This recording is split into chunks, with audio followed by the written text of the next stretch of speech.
Mheshimiwa Naibu Spika, naomba nitumie nafasi hii kuambia waheshimiwa wabunge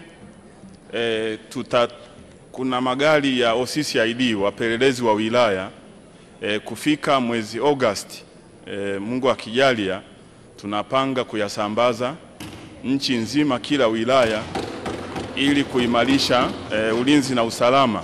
Na nitumie nafasi hii kuhakikishia Watanzania tumejipanga ipasavyo kuhakikisha uchaguzi mwaka huu unafanyika kwa amani na usalama, na tumejipanga kivitendea kazi pamoja na utimamu wa jeshi la polisi na vyombo vingine kuhakikisha kila atakayepanga kufanya fujo anashughulikiwa kwa mujibu wa sheria. Mheshimiwa Naibu Spika, nashukuru kwa majawabu ya serikali, lakini kwa ukubwa wa wilaya ya Malinyi uhitaji walau magari matatu kwa uchache sana. Lakini magari mawili ambayo ameyataja Mheshimiwa Waziri, moja halipo kwenye hali nzuri. Je, serikali iko tayari kutuongezea gari muda wote mwaka huu? Hilo la kwanza. Lakini ya pili, shukrani kwa Mheshimiwa Waziri na kamanda IGP kwa kutupatia fedha kwa ajili ya ujenzi wa kituo cha polisi kwa maana cha OCD katika eneo la Kipingo. Asante sana, nasubiri majawabu ya swali la kwanza. Mheshimiwa Waziri.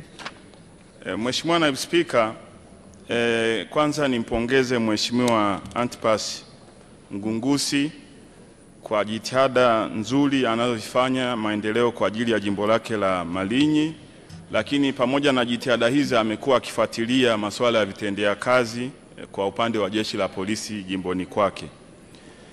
Kuhusu swali lake la gari nyingine kwa ajili ya kuimarisha usalama kule Malinyi, naomba ni muahidi Mheshimiwa Antipasi tutaongeza gari lingine kwenye miezi ijayo, gari la OCCID ili kwenda kuimarisha ulinzi kwenye jimbo lake.